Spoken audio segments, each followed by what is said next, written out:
ಬೇಸಿಗೆಯ ತಾಪಮಾನ ಏರುತ್ತಿರುವ ಈ ಸಮಯದಲ್ಲಿ ಭಾರತದಾದ್ಯಂತ ಶಾಖ ಸಂಬಂಧಿತ ಕಾಯಿಲೆಗಳ ಅಪಾಯ ಹೆಚ್ಚುತ್ತಿದೆ.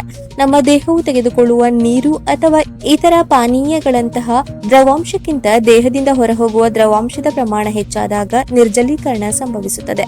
ಅಂದರೆ ದೇಹದಲ್ಲಿ ನೀರಿನ ಅಂಶದ ಕೊರತೆಯುಂಟಾಗುತ್ತದೆ. ಇನ್ನೊಂದೆಡೆ ಹೀಟ್ ಸ್ಟ್ರೋಕ್ ಎನ್ನುವುದು ಜೀವಕ್ಕೆ ಅಪಾಯ ತರಬಲ್ಲ ಅತ್ಯಂತ ಗಂಭೀರವಾದ ವೈದ್ಯಕೀಯ ತುರ್ತು ಪರಿಸ್ಥಿತಿ. ದೇಹದ ಉಷ್ಣತೆಯು 40 ಡಿಗ್ರಿಗಿಂತ ಹೆಚ್ಚಾದಾಗ ಮತ್ತು ದೇಹವು ತನ್ನನ್ನು ತಾನು ತಂಪುಗೊಳಿಸುವ ಅಂದರೆ ಬೆವರಿನ ಮೂಲಕ ಉಷ್ಣತೆ ಕಡಿಮೆ ಮಾಡುವ ಸಾಮರ್ಥ್ಯವನ್ನ ಸಂಪೂರ್ಣವಾಗಿ ಕಳೆದುಕೊಂಡಾಗ ಇದು ಸಂಭವಿಸುತ್ತದೆ.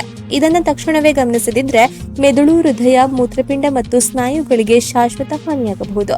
ಈ ಕಾರಣ ಬೇಸಿಗೆಯಲ್ಲಿ ಸದಾ ಜಾಗೃತರಾಗಿರುವುದು, ದೇಹವನ್ನ ಹೈಡ್ರೇಟ್ ಆಗಿ ಇರಿಸಿಕೊಳ್ಳುವುದು ಮತ್ತು ಬಿಸಿಲಿನ ಬಗ್ಗೆ ಎಚ್ಚರಿಕೆ ವಹಿಸುವುದು ನಮ್ಮ ಪ್ರೀತಿ ಪಾತ್ರರ ಆರೋಗ್ಯವನ್ನ ಕಾಪಾಡಿಕೊಳ್ಳಲು ಇರುವ ಅತ್ಯುತ್ತಮ ಮಾರ್ಗವಾಗಿದೆ.